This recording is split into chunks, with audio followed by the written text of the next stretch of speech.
Hello, this is Don. Don, this is Todd Lyons. How you doing, man? Oh, hey, Todd. First of all, everybody safe and sound right now? Yeah, we're safe. We're still locked in the hotel room up here at the Luxor. We're talking to Don Aman, a native of Yakima, who was actually at the show last night in Las Vegas. Don, I'm glad to hear you guys are safe. You're currently on lockdown. What instruction or direction have they given you guys there? You know, it's hard to tell. The media is really going off on it.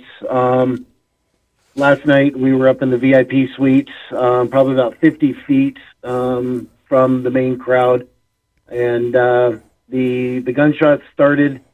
I looked at my wife, and it's like, that's an AK-47. We both knew what that sound was. Mm-hmm. Everybody got down. I went over, recorded some video because we couldn't tell where the shots were truly coming from. Mm-hmm. Obviously, come to find out, it was from the 32nd floor of the Mandalay Bay, which Luxor is attached to Mandalay, so we were literally right across the street. Wow. Yeah, I don't know. It's hard to describe. I mean, it went on for a good 10 to 15 minutes. This was a legit attack. It wasn't staged like a lot of people are saying on social media. Mm-hmm. When did you first realize that you were hearing? I know that you have a good knowledge, but so it was the first. Yeah. Okay.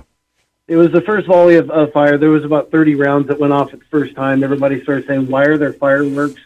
Jason Aldean was in his third song of his set. Mm-hmm. He started looking around. I realized that this was something serious. So we did what we could to help, mm-hmm. and my wife and I got separated for a little while. I held back and was able to assist in one of the officers that was shot in the neck, got him to safety behind the wall. We loaded up probably a dozen or so people into police pickups behind the wall. And so, yeah, we've been on lockdown since off and on since last night. It was interesting, to say the least. Like you said, and you've been kind enough to allow us to publish some of the video that you took personally, and in the one that I have seen so far, we can overhear, I'm assuming it's you or somebody near you that's saying... Yeah, I saw the officer get shot, and that's when I made that comment. Okay. And so I shut the video off, and that's when I went down. And I was literally, one or two Connex boxes away from the officer. The other officers were scaling over the fence. They didn't realize it, and we went in and grabbed him and drug him back around the wall to get him to safety. From your perspective, from where you and your wife were at, how quickly did you and how quickly did the crowd and the law enforcement officers were able to recognize from where they're coming? Because it looks like such a chaotic scene that people didn't know exactly where the shots were being fired from. They didn't know where the shots were coming from. In fact, none of us did. And that's when I was shooting the video, I was having a conversation with another person that we met there at the festival, trying to figure out where it was coming from. Because to me, it sounded like it was coming from ground level. Oh, wow. And that's when I saw the officer get shot, and when everybody was jumping over the cement wall, because along the boulevard there's probably a 4.5, 5 foot concrete wall sort of to protect people from the road. Right. And so, but I guess to answer your question, nobody really knew. In fact, they didn't even really know until probably around 11:30, 12 o'clock last night.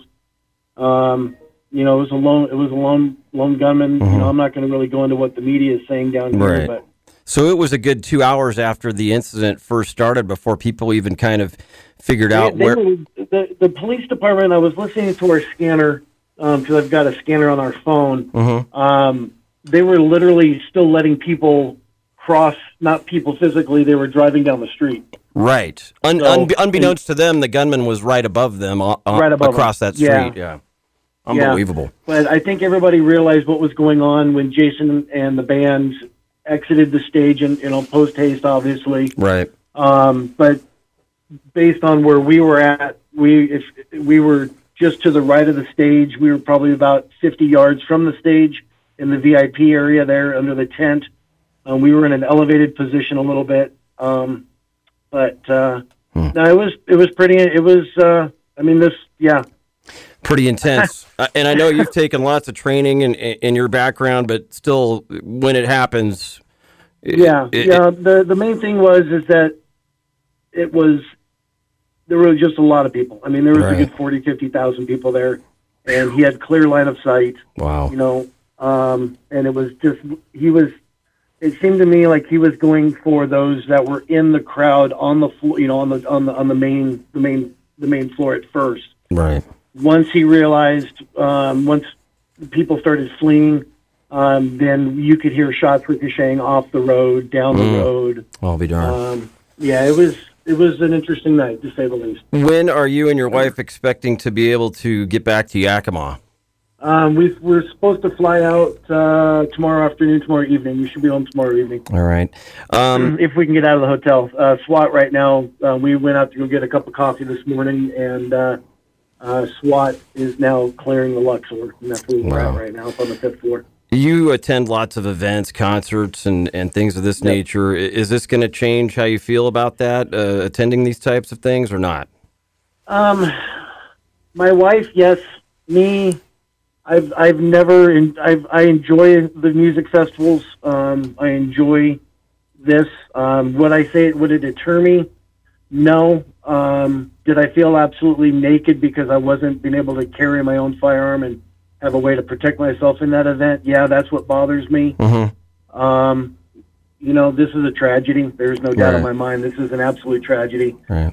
This is a one-person deal. Media spinning it. But I don't think it'll deter us. At least I hope not. Right. But I think it'll be a while before. I've never been a fan of large groups to begin with, so this is sort of beyond my comfort zone. Right.